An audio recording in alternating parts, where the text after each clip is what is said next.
asalaamaaleykum mbokk yi déglu dal leen ak jàmm DGID di direction générale des impôts et des domaines liggéey bu am solo la ñu amal ci atum 2025 julikaay bi di ci quotidien mu ñuy xamal ne ci wàllu recette fiscale yi nga xam ne ñu ngi koy daal di jël ak tamit recette domaniale yi am na ci lu tolloog 2915 milliards de francs CFA yoo xam ne jot nañ ko ci atum 2025 loolu mu daal di am kon ab yokkute boo xam ne gis nañ ko ci par rapport ak li nga xam ne moom la ñu amoon ci atum 2024 julikaay bi di ci quotidien di ñu xamal lan moo waral nag tey ji DGID nekk ci liggéey goo xam ne liggéey gu ñu rafetlu la ba ca njëkk moom mooy wàllu xarala yu xarañ yi ndaxte fexe nañu nag ba dugal ko ci seen wàllu liggéey ngir gën a yombalal naka la ñuy jotee li nga xam ne kon moom mooy fiscalité yi ak tamit ñu koy fay bañ di nekk ci ay jafe-jafe julikaay bii di ci quotidien tamit di ñu xamal ne ñii nga xam ne ñoom ñooy personnel bi maanaam daal ñi nga xam ne ñoom ñoo fay liggéeyee ñoom it seen liggéey nekk na lu ñu daal di naw rax ci dolli tamit lépp loo xam ne soxla nañu ko ci seen wàllu liggéey mu jublu nag ci wàllu xarala yu xarañ yi loolu tamit ñu ngi leen koy yombal mu nekk fii nga xam ne kon moom mooy ci biir réew mi ak tamit ca bitim réew googu sax la ñuy des ak autolikaay bii di Le Soleil ndaxte mi ngi ñuy xamal ne njiitu réewum Sénégal di Bassirou Diomaye Diakhar Faye moom de ma nga fa li nga xam ne moom mooy ca Espagne ma nga fa amal ab tukki nemmeeku boo xam ne nag ma nga fay def liggéey gu mucc ayib ndaxte suñu naataango autolikaay bii di Point Actu mi ngi ñuy xamal ne njiitu réew mi fexe na nag ba am ay investissement yoo xam ne daal toll nañu ci téeméer yu tegal fukk ak juróom-ñetti milliards suñu naataango yi dañ ci yokk di ñu xamal ne moom sax foofu nga xam ne kon moom mooy ca Espagne daal dinañu koy teeroo comme ni ñuy teertoo buur ci mbirum coalition Diomaye la ñuy jukkee ak culikaay bii di L'As ndaxte mi ngi ñuy xamal ne soxna Aminata Touré moom mi nga xam ne kon moom moo nekk ci bopp coalition googu moom fu mu nekk ni nag jukki na jëmale ko ci wàllu bor bu ñuy wax ne yéeyaay dañu ko daal di nëbb ñëwaat na tamit ci doxalinu coalition Diomaye président culikaay bii di Vox Populi du ñu xamal kon ne ci wàllu bor boobu ñuy wax ne dañu ko nëbb kii di soxna Aminata Touré moom bëgg na coow loolu daal ñu daal di koy teg ci suuf ndaxte la mu gëm moom mooy ne ab nguur munul di leb ba pare di ko nëbb loolu moom munul nekk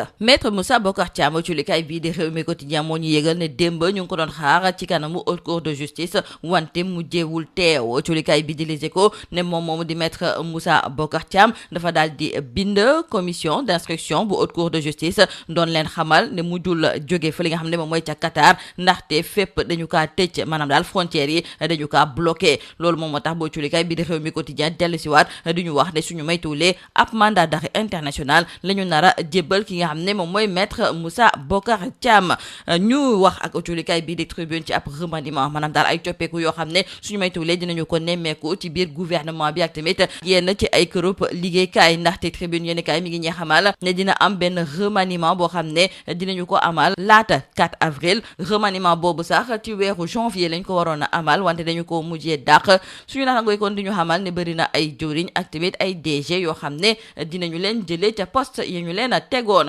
ñu jukki jëmale ko ci ay mbirum Pape Cheikh Diallo ak ñeneen ñi nga xam ne dañu leen teg loxo ci mbirum góor jigéen culikaay bii di Subatel moo ñu yëgal ne am na ci lu tolloog juróom fukki nit yoo xam ne fu mu nekk ni nag teg nañu leen loxo ñu mujjee si nemmeeku Kader bu Sen TV laata loolu sax jàppoon nañu ki nga xam ne kon moom mooy présentateur bii di Kadior Cissé culikaay bii di yor bi di ko ci feelu di xamle ne benn journaliste bu nekk ca Kewolo moom it daal dinañu koy teg loxo te nee nañu nag am na benn animatrice ak tamit benn chroniqueur boo xam ne daal suñu may tuulee ñoom it waa brigade de recherche bu Kër Massar dinañu leen wër ba léegi ci lu jublu ci mbir moomu culikaay bi di Libération sax mi ngi ñuy yëgal ne même su fekkente ne Pape Cheikh Diallo waxul dara wante téléphone am de ma ngay wax ndaxte ginnaaw ba ñu ko lignotoo ak tamit téléphone ñeneen yi ci la ñu daal di gis benn réseau bu mag boo xam ne daal laal na ay animateur ay journaliste ak tamit ay nit yu siiw ñu ngi ñuy xamal ne Kader Dia mi nga xam ne teg nañu ko loxo démb moom nekkoon na ak ki nga xam ne moom mooy Kadior Cissé ak tamit ki nga xam ne de moom mooy Pape Cheikh Diallo nee nañu it beneen étudiant boo xam ne bokk na ci seen biir moom it daal dinañu koy teg loxo jeexale ko culikaay bii di L'Observateur ma ngi ñuy yëgal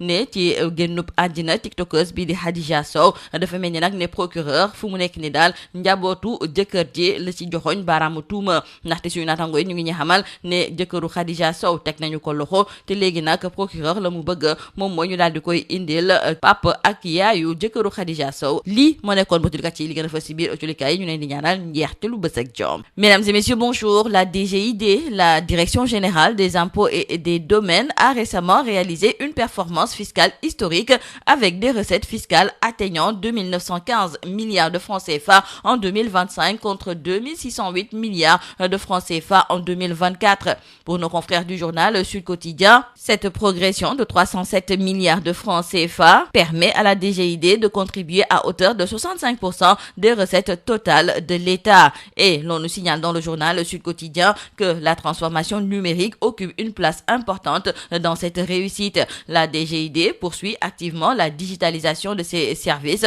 pour simplifier les démarches et améliorer l'accès des contribuables. L'introduction de solutions de paiement électronique via le mobile money a marqué une avancée significative. Il faut aussi ajouter la qualité du service et la mobilisation du personnel qui ont également été mises en exergue. L'institution donc a veillé à renforcer la compétence et la disponibilité de ses agents tant dans la gestion fiscale que dans les services domaniaux pour une prise en charge plus efficace des usagers. Et sur le plan international, le Sénégal, signataire de plusieurs conventions dont celle de l'UMOA et de la CEDEAO, entend valoriser ses cadres pour renforcer la coopération fiscale et l'objectif est d'intensifier les échanges entre administrations et d'améliorer la mobilisation des ressources intérieures à l'échelle régionale. Parlons à présent avec nos confrères du quotidien Le Soleil de la visite officielle du chef de l'État Bassirou Diomaye Diakhar Faye. Nos confrères nous font savoir que le chef de l'État a été accueilli au plus haut niveau de l'État espagnol.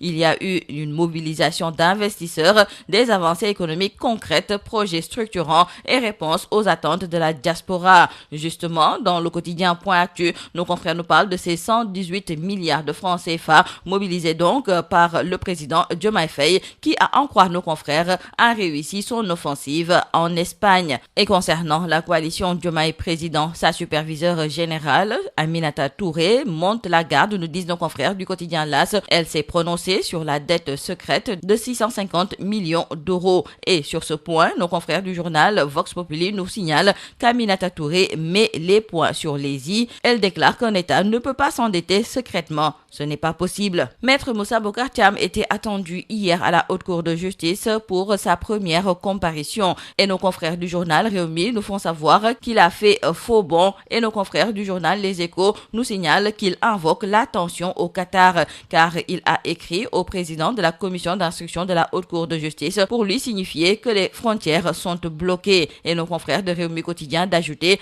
que l'on s'achemine donc vers un mandat d'arrêt international contre l'ex-ministre. On s'achemine aussi vers un remue-ménage d'envergure au sommet de l'État, nous informent nos confrères du journal Tribune. Ils nous disent d'ailleurs que des ministres et DG sont sur siège éjectable. Sauf cas de force majeure, ces ministres et DG concernés vont sauter avant le 4 avril. Ces changements qui devaient intervenir en janvier ont été reportés et ce remaniement, selon nos confrères, se justifie par la nécessité absolue de la cohérence gouvernementale. Parlons avec nos confrères du journal Yor Yorbi de l'affaire Pape Cheikh Diallo. Nos confrères nous signalent que Kader Dia et un journaliste de Kewolo ont été arrêtés, une animatrice et un chroniqueur dans le viseur des enquêteurs. Nos confrères nous en parlent également et écrivent qu'après l'arrestation du présentateur Kadior Cissé, une autre personnalité de la télé est tombée. Il s'agit donc du chroniqueur de la Sen TV, Kader Dia. En effet, la brigade de recherche de la compagnie de gendarmerie de Keur Massar a procédé à sa 48e arrestation